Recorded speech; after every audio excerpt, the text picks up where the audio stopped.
and also easy theory.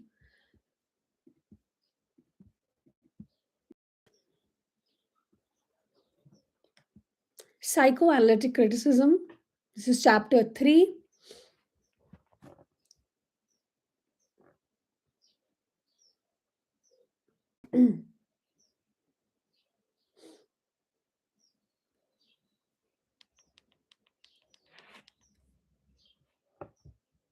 Okay. So these are the things that are going to be there in this chapter. Sigmund Freud, what Sigmund Freud has talked about, the structure of human psyche, Oedipus complex, dreams and unconscious. Then little bit Freud on women, because he's not said much on women, but whatever he has said is absolutely bad. Then we come to reader response criticism. Now this is also under psychoanalysis, how the readers are supposed to, what we did in post structuralism, reader response criticism. Then Jung, CG Jung, completely different from Freud and also against Freud. ठीक है, CG Jung, उनके terms हैं archetypes और collective unconscious. यहाँ से शुरू होता है आर्किटाइपल क्रिटिसिज्म. फिर हर तरह का psycho analysis, because psycho analysis एक ऐसा थ्योरी है जो कहीं पे भी फिट हो जाता है, because we are anyway understanding the psyche of a person. तो feminist psycho analysis, structuralist psycho analysis, post structuralist psycho analysis. Okay, so we start with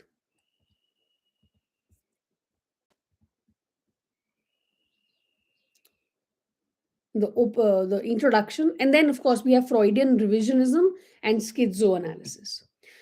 So we use the term Oedipus complex with a great degree of ease today, and indeed part of everyday language now. The notion of an Oedipus complex evolved out of an analysis of the situation described by the ancient Greek playwright Sophocles of the Greek king Oedipus, who killed his father and married his mother without being aware of the true nature of either of the acts.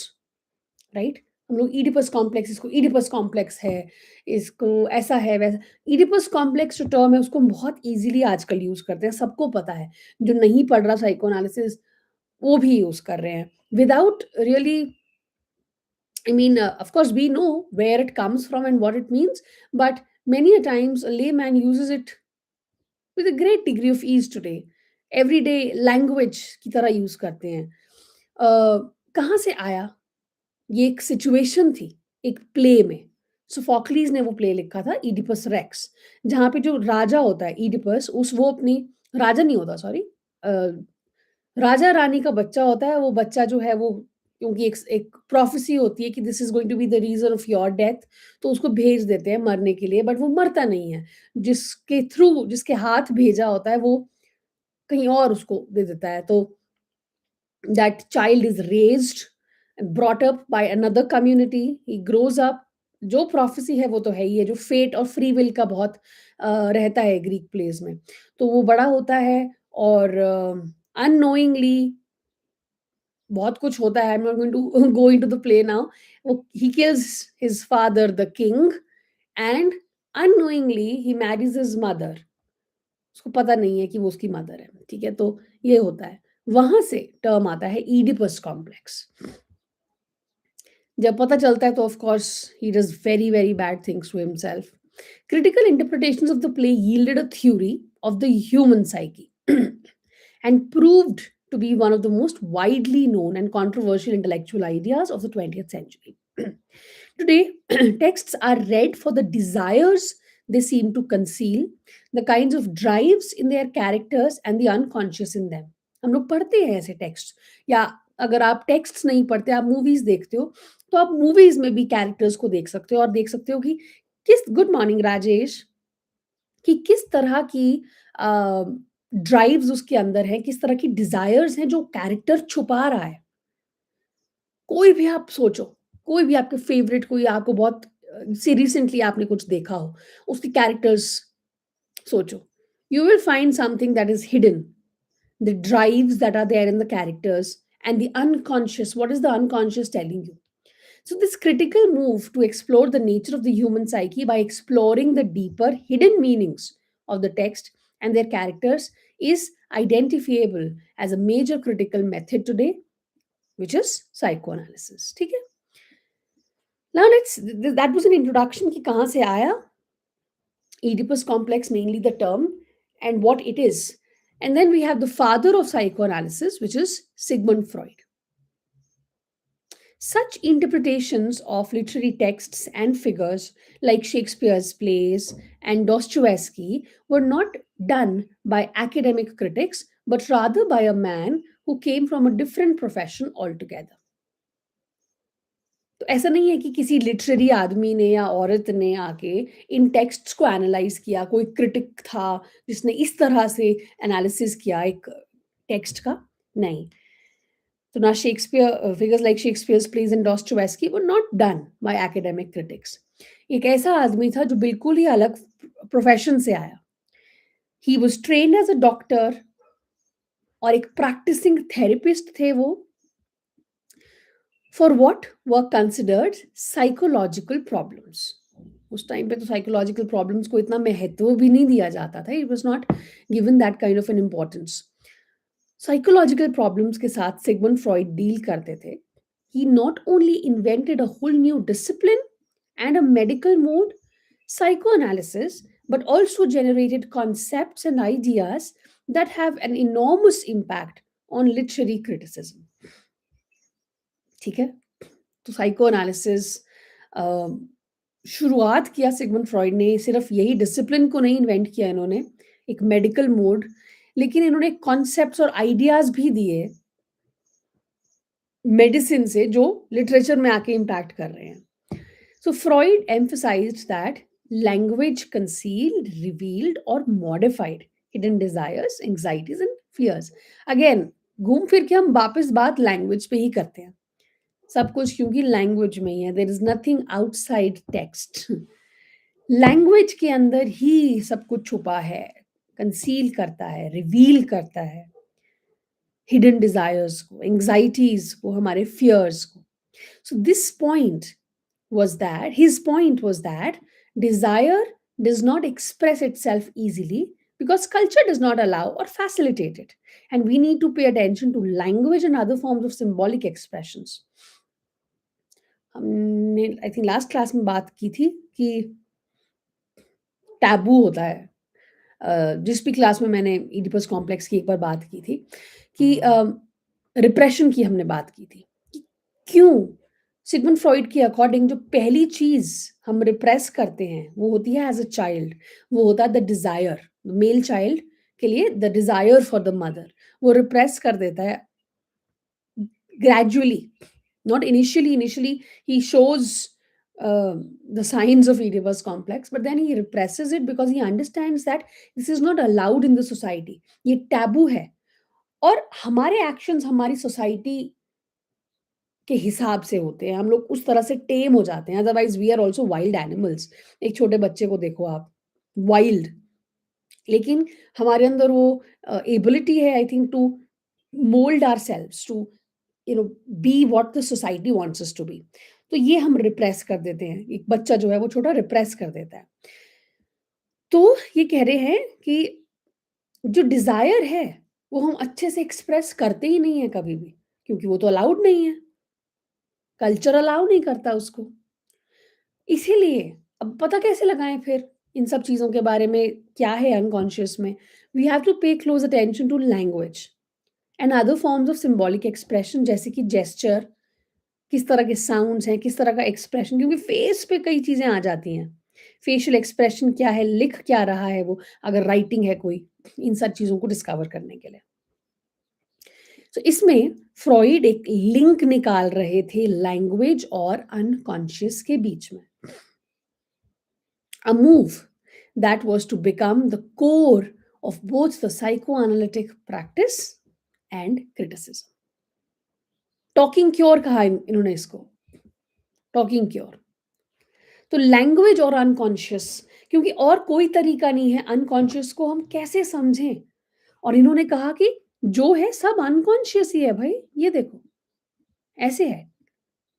ये हमारा mind है, iceberg की तरह। आपने iceberg वाली theory सुनी होगी। ये, अरे चल पड़ यार। तो ये टिप इस आइसबर्ग की, सिर्फ इतनी सी टिप हमारा कॉन्शियस माइंड है, और बाकी इतना सा पोर्शन सबकॉन्शियस माइंड है, और बाकी ये सारा का सारा क्या है? अनकॉन्शियस। हमें पता भी नहीं है कि इसके अंदर क्या है। And the only way to understand कि इसमें क्या है, according to Freud, is to understand language. कि और कोई हम लिंक नहीं निकाल पाएंगे। अगर हमें अनकॉन्शियस को जानना है तो हमें लिंक ढूंढना पड़ेगा लैंग्वेज और अनकॉन्शियस के बीच में। ये इन्होंने कहा। अब कैसे ढूंढें? ऐसा कब होता है? जब, क्योंकि लैंग्वेज भी हम लोग बहुत सोच समझ के बात करते हैं। ड्रीम्स, क्या सपने हम देखते हैं वो हमारे हाथ में नहीं होता, वो कहीं से भी फ्लो होके आते हैं। तो एक तो इन्होंने बुक लिखी है ना फ्रॉइड ने, interpretation of dreams, because he understands कि कभी कभी स्लिप ऑफ टंग हो जाता है। कभी हम जो ड्रीम्स में देखते हैं वो सारी चीजें हमें अनकॉन्शियस तक लेके जा सकती हैं। इस माइंड का दरवाजा यहाँ खुल सकता है, अदरवाइज कोई दरवाजा ही नहीं है इसको खुलने का। So the conscious self projects the kind of image that is culturally and socially acceptable. जो हमारा कॉन्शियस माइंड है वो हमें आपको ऐसी ही पिक्चर दिखाएगा जो एक्सेप्टेबल है सोसाइटी में। But the unconscious finds ways and means to express itself to. कैसे? And this is what literary texts and language allows. दूसरी चीज लिटरेरी टेक्स्ट्स हैं। टेक्स्ट्स भी अलाउ करते हैं, बिकॉज टेक्स्ट्स में जो कैरेक्टर्स हैं वो ऑफ कोर्स रियल नहीं है। हो सकता है कि ऑथर के माइंड का कुछ हो, लेकिन वो कैरेक्टर्स हमें बड़े इजीली कई चीजें बता देते हैं एक ह्यूमन नेचर के बारे में। So this was in fact Freud's greatest insight, the mechanisms of the unconscious of desires and fears also required and acquired a language of their own. इन्होंने कहा जिस तरह से अनकॉन्शियस काम करता है, मैकेनिज्म जो है अनकॉन्शियस के, डिजायर, फियर, उन सबको लैंग्वेज की जरूरत है, और उनका अपना एक लैंग्वेज होता है। Since sexuality is the drive that is most subject to the social and the cultural norms of control, classical Freudian theory emphasizes the role and the individual's sexuality in making an unconscious. तो sexuality एक ऐसी drive है that is most subject to the social and cultural norms, जिसपे rules regulations लगाई गई हुई हैं, society ने किया हुआ है। तो जो क्लासिक फ्रॉइडियन थ्योरी है वो ये एम्फसाइज करती है कि रोल क्या है इंडिविजुअल सेक्सुअलिटी का अनकॉन्शियस बनाने में। सो साइकोएनालिटिक जो क्रिटिसिज्म है वो भी सेक्सुअलिटी के रोल पे फोकस करती है, and the sex drive in the making of a person's subjectivity, where many sexual desires are consigned to the unconscious. So, what is this? Psychoanalytic criticism therefore explores the language of the unconscious, of the repressed and the hidden as embodied in literary or cultural texts such as art or fiction, with particular attention to the repression of sexuality and its desires। ये पूरा आ गया जो हमने अभी तक पढ़ा कि psychoanalytic criticism क्या करती है, लैंग्वेज जो अनकॉन्शियस की लैंग्वेज है उसको ढूंढने की कोशिश कर रही है, जिसमें हमने रिप्रेस किया है या छुपाया हुआ है कुछ चीजें, और वो सब लिटरेरी या कल्चरल टेक्स्ट्स में निकल सकता है, जैसे कोई फिक्शन में या किसी आर्ट में। And we have to pay particular attention to the repression of sexuality and its desires. So, psychoanalytic criticism uncovers the subject of the author as revealed through the images, the language, and the codes of his or her work. It asks questions of the author's attempts to conceal, मतलब या तो हम characters को देख रहे हैं, subject कौन है,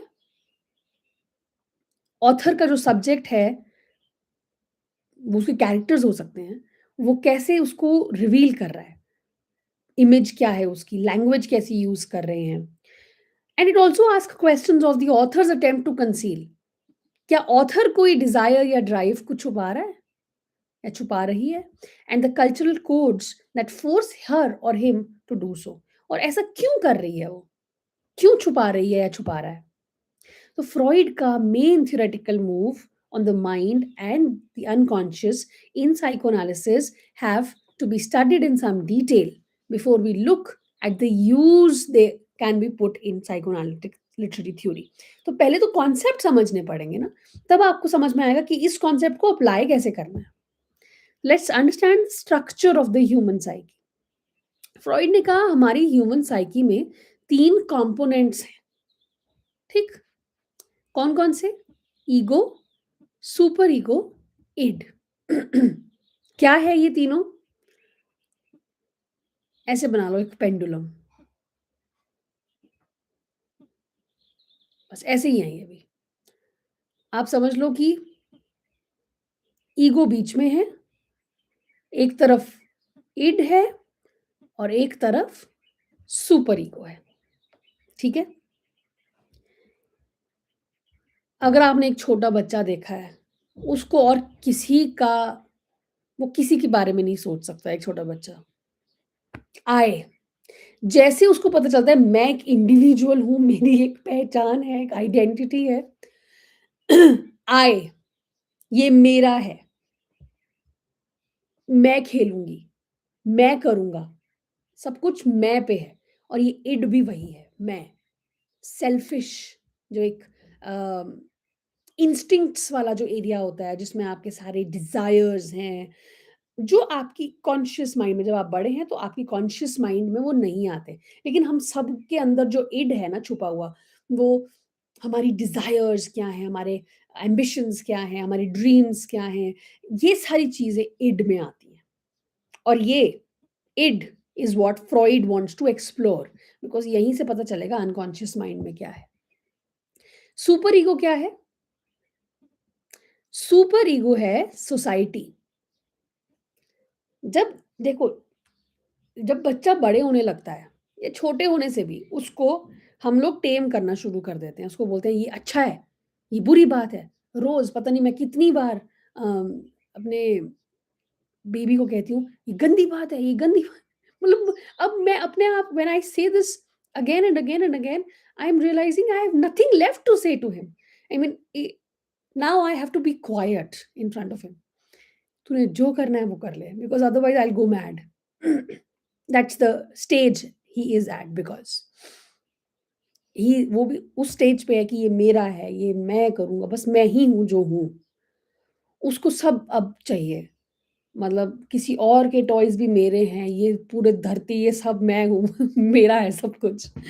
तो अम, अब मैं उसके लिए एक सुपर ईगो, मैं या उसके फादर अभी तक, and then of course school will act as super ego for him because we are teaching him this is good, this is bad. तो सुपर ईगो क्या है?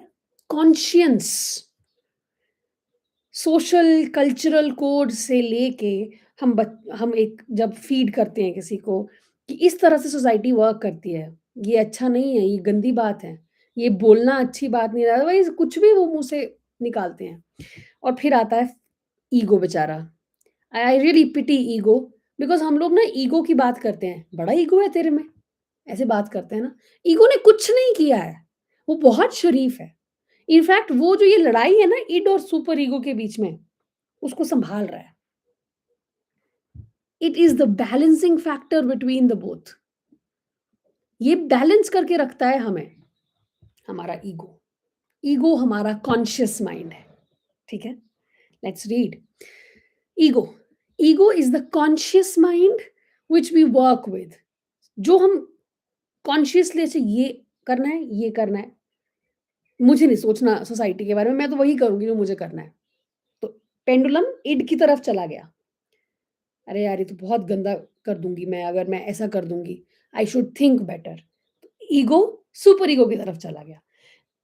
So we use it and we are most aware of it. It mediates between the unconscious id and the superego. It is the source of our decision making and the rational thought. Superego क्या है? It is what can be called our conscience. Conscience. It is drawn from social settings and cultural codes and influences the way the conscious works. Id, Freud का favorite territory, is the area of instincts, dreams, desires, and all that that does not come to the fore in our consciousness. हमारे आगे नहीं आता वो conscious mind में, and this is the unconscious.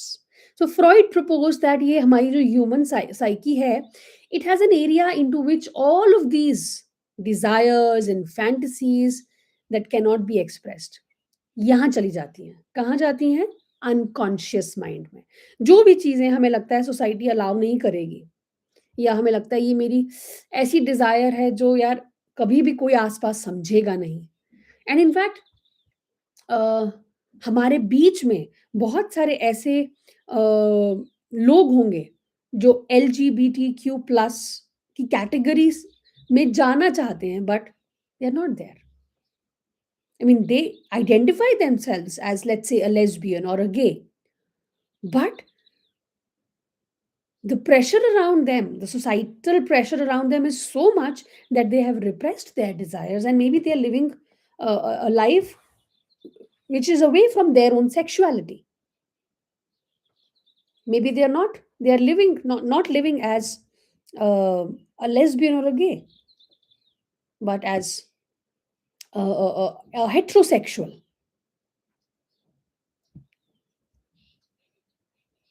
क्या bill आया है? कौन सा bill?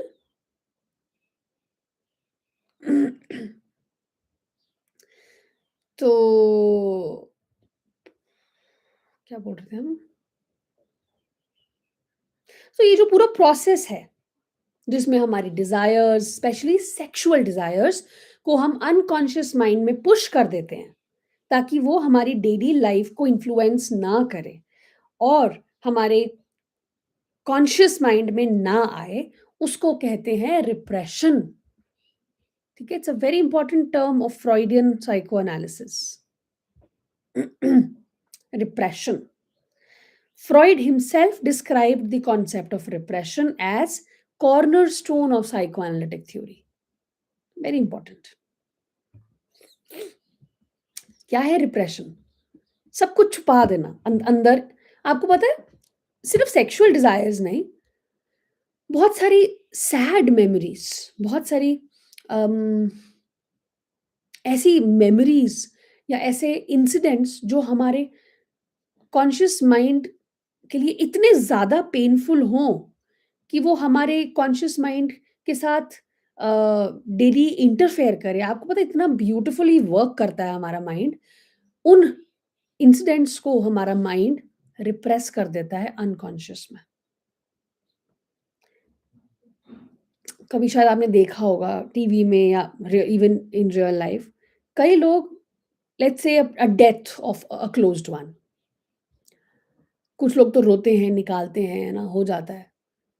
But it might be so much painful for somebody कि वो रो भी नहीं पा रही है या पा रहा है. व्हाई?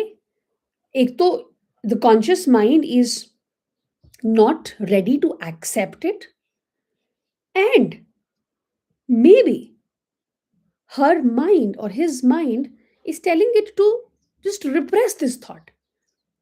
ऑल्सो रोने के बाद भी ऐसा हो सकता है कि जैसे टाइम गुजरता है ना, एक तो मेमोरी फेड्स, तो मेमोरी का अलग है. बट आप ये चीज नोटिस करो कि आपका कोई बहुत ही क्लोज्ड वन हो, may be one of your ग्रैंड पेरेंट्स, और may be somebody very close that you've lost touch with, not dead, but maybe you've lost touch with. अगर आप आंखें बंद करके उसकी शक्ल इमेजिन करने की कोशिश करो, एग्जैक्ट शक्ल ही नहीं आएगी. You will forget. समटाइम्स इस तरह से भी डिप्रेशन काम करता है. कोई बहुत ही ट्रॉमेटिक इंसिडेंट हुआ हो, जैसे रेप या कोई भी छेड़छाड़, कुछ भी, टीजिंग, उसको भी हम कई बार रिप्रेस कर देते हैं। Indian parents, no offence, we can share a thing with them. हाँ। So repression is the hiding away of something in our minds. What is hidden away exists in our unconscious. Guilt inducing desire and traumatic incidents or events, such as the death of a loved one or abuse, are quickly shunted out of the conscious and, and relegated into the unconscious to emerge only in particular moments. The unconscious is the greatest threat to our identity as rational humans. ठीक है, तो ये repression है। And it's true that हमारा, no offence of course, but India में जो एक culture बना हुआ है, चला आ रहा है, अच्छा भी है, उसके प्रोज भी हैं, उसके कॉन्स भी हैं। The children are never free actually to say what they want to say, especially when they are young, more young. उनके अंदर जो चल रहा होता है, उनको पता है कि ये तो मेरे पेरेंट्स ने मेरे को थप्पड़ ही लगाने हैं इसके बाद, अगर मैंने ऐसी कोई बात कर दी। फॉर एग्ज़ाम्पल अगेन, अगर आप एक्सप्लोर कर रहे हो और आपको रियलाइज़ होता है कि okay, this is not my identity, I am a lesbian और आई एम अ गे और I am queer, how do I tell this to my parent? Because the biggest support has to come from the parents. Otherwise पूरी दुनिया से आप लड़ जाओगे, parents वो एक अलग बड़ी दुनिया है। So yes, it's difficult, right? So this forbidden desires that if expressed can lead to guilt, है ना? forbidden desire है, आपको लग रहा है अभी भी मेरे अंदर ऐसी कोई डिजायर है जो forbidden है, जैसे कि मे बी कौन सा प्ले था वो हमने पढ़ा था, ब्रदर सिस्टर वाला। So may be it's taboo, it's incest, और ऐसी कोई डिजायर है तो what it can lead to guilt, right? So इसको, ऐसी डिजायर्स को हम शट अवे कर देते हैं in the unconscious through repression. However, what is repressed does not always stay repressed. कभी ना कभी तो निकलेगा ना यार, उसको भी तो वो भर जाता है, वो भी तो एक हमें नहीं पता कि कितना स्पेस है, बट स्पेस उसका भी भरेगा। So it finds way, leak लगता है होने कहीं ना कहीं से। So the unconscious emerges in particular moments like images, dreams, jokes, famous Freudian slips, और please note the term Freudian slips के लिए term है parapraxis, and even art. The psychoanalyst explores these images and uncovers those desires that have been repressed. For the literary criticism, this is an important insight. Freud was proposing that art draws upon the unconscious for its themes and images. तो अब यहाँ पे आया ना ये बात कि ठीक है, ड्रीम्स को भी एनालाइज करना सब आसान नहीं है। कि क्यों? क्योंकि जब हम सुबह उठते हैं और जब हम लोग अपना, कभी हमें सपना याद रह जाता है, हम we actually struggle to remember it, है ना? Everybody struggles to remember it. कभी कभी होता है कि कोई एक या दो इमेजेस क्लियर होती हैं, अदरवाइज हम क्या करते हैं, हम कहानी बना देते हैं उन इमेजेस को जोड़ के, तो वो भी फ़िल्टर्ड होती है ड्रीम्स। तो ये एक और तरीका है, आर्ट भी अनकॉन्शियस से अपनी थीम्स और इमेजेस लेता है। So all human life for Freud is caught in the tensions generated by two basic principles. Please note, दो बेसिक प्रिंसिपल्स की ये बात करते हैं। Number one is pleasure principle, number two is reality principle. Pleasure principle क्या है? हम लोग जिंदगी में जो भी करते हैं, हमें प्लेजर चाहिए, प्लेजर पाने के लिए करते हैं, एंड टू अवॉइड अनप्लेजर। हमें कोई भी अपनी लाइफ में ऐसी सिचुएशन नहीं चाहिए जो जिसमें प्लेजर ना हो। So we act, all are acts are governed by the need to attain pleasure. लेकिन ऐसा होता है? ऐसा हो तो तुम दुखी ना हो कभी भी, ऐसा नहीं होता। तो वहां पे आ जाता है दूसरा principle, which is the reality principle. ये हमें समझाता है कि बेटा हर जगह प्लेजर नहीं मिल सकता, हर जगह। And please note, pleasure is not just the sexual pleasure, so don't go there, any kind of pleasure. जिससे आपको हैप्पीनेस मिले। You avoid going there where you will feel sad. So reality principle हमें समझाता है कि हमेशा हमारे pleasures fulfil नहीं हो सकते in those ways that we want them to be fulfilled. इसीलिए we have to sometimes take another route to attain the pleasure. ठीक है, अगर ये रास्ते पे नहीं मिल रहा तो हम कोई और तरकीब लगाएंगे to reach there, and that is reality principle. It enables us to understand that our pleasures cannot all be fulfilled the way we want them, and therefore inspires us to seek other routes of attaining pleasure.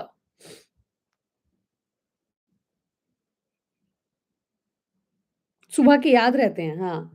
कभी-कभी होता है। I remember एक time period in my life जब मैं college में थी, under graduation. मुझे ऐसे खतरनाक ड्रीम्स आते थे, maybe it has to do something with the age. ऐसे खतरनाक ड्रीम्स आते थे that I also remember them in the morning. So my roommate used to tell me, start writing them. मतलब क्योंकि दे वर सो हिलेरियस एंड दे वर एक story की तरह that she would say that you start writing them, they will make a very good story of your dreams.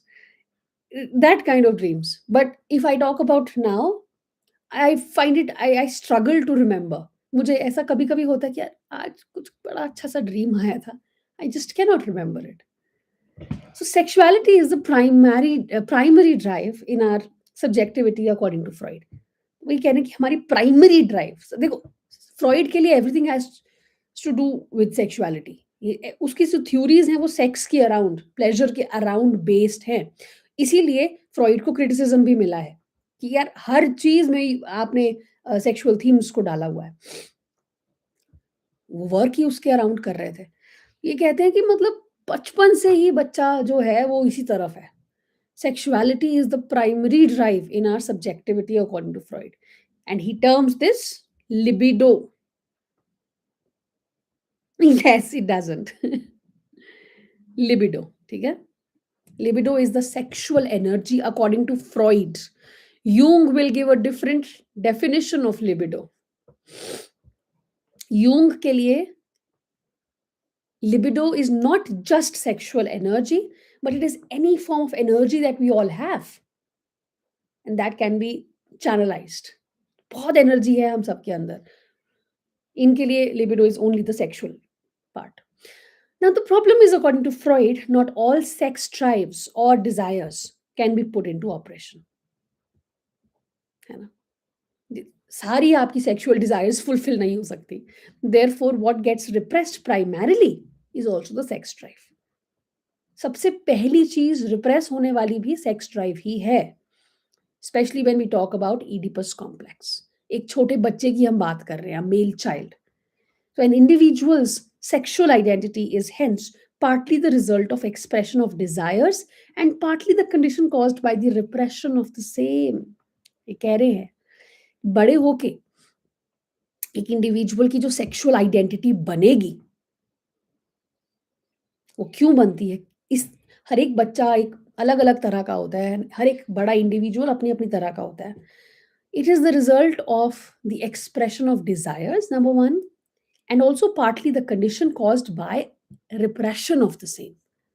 जब आप उस Dzire को repress कर रहे हो उससे आपका जो पर्सनालिटी है वो बन के आ रहा है। So in order to explain this, Freud developed the idea of Oedipus complex. यही एक्सप्लेन करने के लिए इन्होंने एक आइडिया दिया हमें, Oedipus कॉम्प्लेक्स। क्या है Oedipus कॉम्प्लेक्स? फ्रॉइड के लिए जो प्रॉब्लम है ना सेक्सुअल डिजायर की, वो बचपन से ही शुरू हो जाती है जब एक छोटा बच्चा मदर के ऊपर डिपेंडेंट है। And Freud has nothing to do with a girl child. उसके लिए एग्जिस्ट ही नहीं करती हैं वुमेन। इनके लिए women have three categories. After this you will probably hate Freud. इनके लिए women can be divided into three categories: mothers, sisters, prostitutes. So, अब ये बात कर रहे हैं रियल आदमी, मेल चाइल्ड के बारे में। द लव फॉर और of the mother is the dominant theme in the child's psyche in the early years. It's true, चाहे वो बच्चा मेल हो चाहे वो गर्ल हो, जिसने बर्थ दिया है, जिसके साथ आपने कनेक्ट किया है, जिसकी हार्ट बीट आपने रोज़ सुनी है, there will be a connection, right? जब वो बच्चा बाहर भी आ गया है, तब भी कनेक्शन रहेगा। Another reason is because a father is not leaving everything behind and staying with the child, right? It's the mother always, mostly, I would say, not always, mostly. कुछ आदमी भी हैं, देखे हुए मैंने, जो रह रहे हैं, बट या mostly it is a woman, the mother, जो पूरे दिन बच्चे के साथ है, तो द बच्चा फील्स सिक्योर। हाँ, उसने वो एड्रेस कर दिया विमेन को, वो भी बहुत बड़ी बात है। So the love for the mother is the dominant theme, है ना, बच्चे के लिए अर्ली इयर्स में। सून बच्चा देखना शुरू करता है, यार ये फादर नाम की एक चिड़िया एक और है मेरे घर में। वो उस फादर को अपना राइवल समझने लगता है, मदर की अटेंशन के लिए, मदर के लव के लिए। The child begins to see his father as a rival for mother's love. The father restricts the child's expression of love through a threat. तो वो जो फादर फिगर है ना, वो एक थ्रेट की तरह है उस बच्चे के लिए, कि ये मेरे इस प्यार के एक्सप्रेशन को रोक रहा है। A threat that the child imagines of castration. I don't understand this honestly. How can a child even think about all of this? लेकिन मेटाफोरिकली और लिटरली, जो ये फादर है जो रिस्ट्रिक्ट कर रहा है चाइल्ड के एक्सप्रेशन ऑफ लव को थ्रू अ थ्रेट, और वो थ्रेट क्या है? कैस्ट्रेशन का threat. Because that is what is different. The father and the male child, they have penis and the woman does not have it. ये भी Freud ने बात की है वुमेन के बारे में, कि वुमेन कैसे क्रीचर्स हैं, एक वर्ड है बड़ा खतरनाक, आई डोंट नो, इंफीरियर हैं बिकॉज वो अपनी पूरी life they have this lack. What is the lack? That they don't have a penis. So a threat that the child imagines of castration. Castration क्या होता है? Cutting of the reproduction का part. Now the male child imagines that the girl child lacks the penis because she has been castrated for her excessive love of the mother. उसको ये लगता है कि girl child के पास तो नहीं है जो मेरे पास है, लगता है इसका कट कर दिया गया है, it has been castrated because she was overly excessively in love with the mother. Now the child therefore begins to develop fantasies of killing his father so that he will have no rivals for his mother's love. जो करना है मतलब माँ के प्यार में करना है। Now this fantasy is what Freud famously and controversially called the Oedipus complex. Yes. I wouldn't even say, Rajesh, I wouldn't say that he's irrelevant in psychology. He can never be irrelevant because why? क्या होता है ना, जैसे हम अगर literary criticism की हम पढ़ते हैं, तो हम लोग स्टार्ट करते हैं प्लेटो से, है ना? कि यार प्लेटो की आज के टाइम पे जो उन्होंने बातें कही हैं, ठीक है, okay, very good philosopher but not relevant. लेकिन जो आगे के क्रिटिक्स आए, उन्होंने क्या किया? उन्होंने प्लेटो की थ्योरीज़ को लिया, और चाहे आपने रिजेक्ट किया है, चाहे एक्सेप्ट किया है, जो भी किया है, उनकी थ्योरीज़ को लेके किया। वैसे ही साइकोलॉजी में फ्रॉइड हैं, the father of psychoanalytic criticism. लोगों ने आगे जाने-जाने तक चाहे रिजेक्ट ही किया हो, पर लिया है फ्रॉइड की थ्योरीज़ को। And not everything, I mean, of course, this is all controversial. Oedipus complex, what he said about women, all of that. But the psyche का पूरा structure, id, ego, super ego की बात, unconscious mind की बात, very much relevant. है ना? Yes, they have built upon him. So he was the beginning point. So we can't ignore. Even in psychology, जब हम जैसे मैंने psychology पढ़ा है, it was a subject. उसमें भी हम लोग स्टार्ट यहीं से करते हैं। यस। ऑल्सो हम ये भी बोल सकते, देखो, अब फ्रॉइड ने ज़्यादा बात ही नहीं की है वुमेन के बारे में। आज के टाइम पे हम अगर देखें, आज के टाइम पे हम लोग हर एक चीज़ को क्रिटिसाइज़ करते हैं। आप मानोगे इस बात को। आप कुछ भी देख लो, आप कोई मूवी आएगी, कोई सीरीज़ आएगा, कोई बुक आएगी या किसी का छोटा-सा पॉइंट ऑफ व्यू आएगा, हम सबको पेचकस लेके शुरू हो जाते हैं and we literally scrutinise everything at in today's time. हम लोग सब चीज़ों को रिजेक्ट करते हैं, सब चीज़ों को क्रिटिसाइज़ करते हैं बुरे हाल से। ये भी हो सकता है कि फ्रॉइड ने अपना थ्योरी को एक्सपैंड नहीं किया उतना that he would go on to talk about women.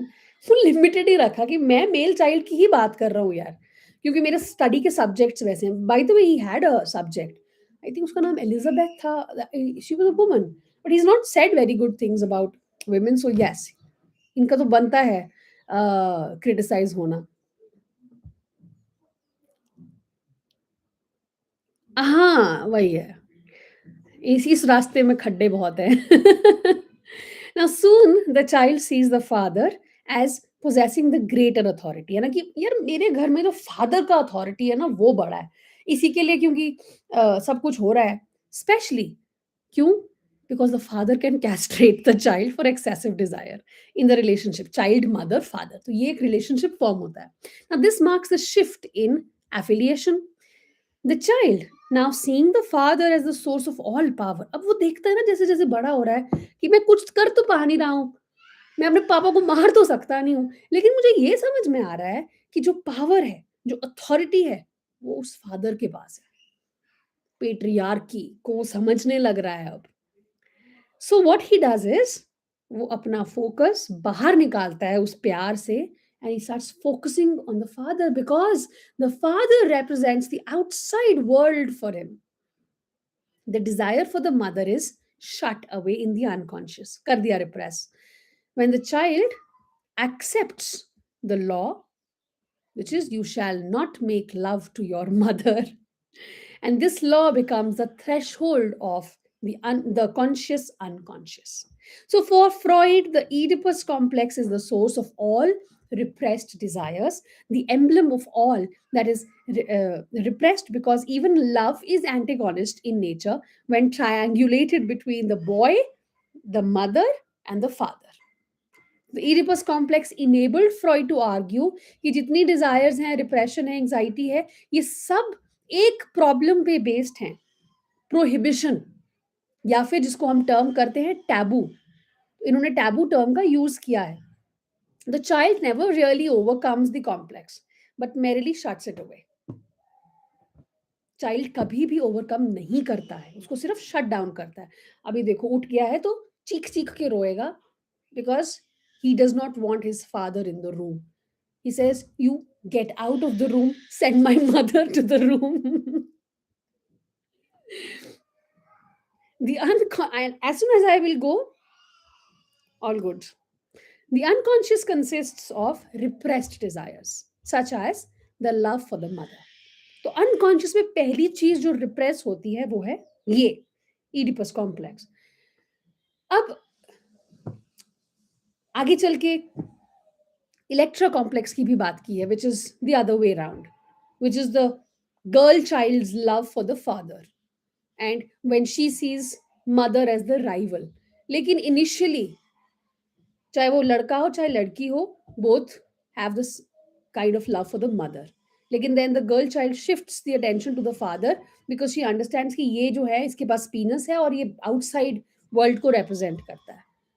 Electra complex, but it's not been talked about in here. Such as the love for the mother, which has been prohibited by the law of the father, where the child imagines he might be castrated by the father for loving the mother, and whose repression produces the Oedipus complex. That in turn leads the male child to change affections to the more powerful father, who he now sees as a symbol of authority. ठीक है?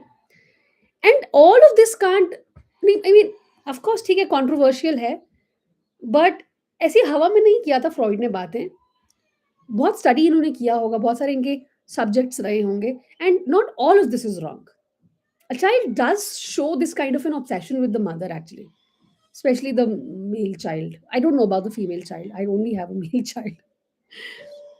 So Freud argued, as we have already noted, that the repressed और the unconscious कहाँ से आता है, art में, jokes में, dreams में।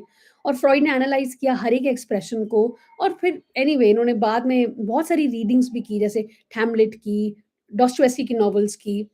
और इन्होंने एक ऐसे लिखा, jokes and their relation to the unconscious, please note.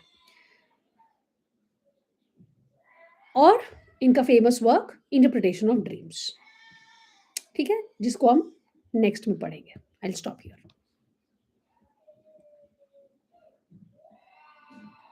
I hope you enjoyed. I'm not saying you agree. I'm just saying I hope you enjoyed.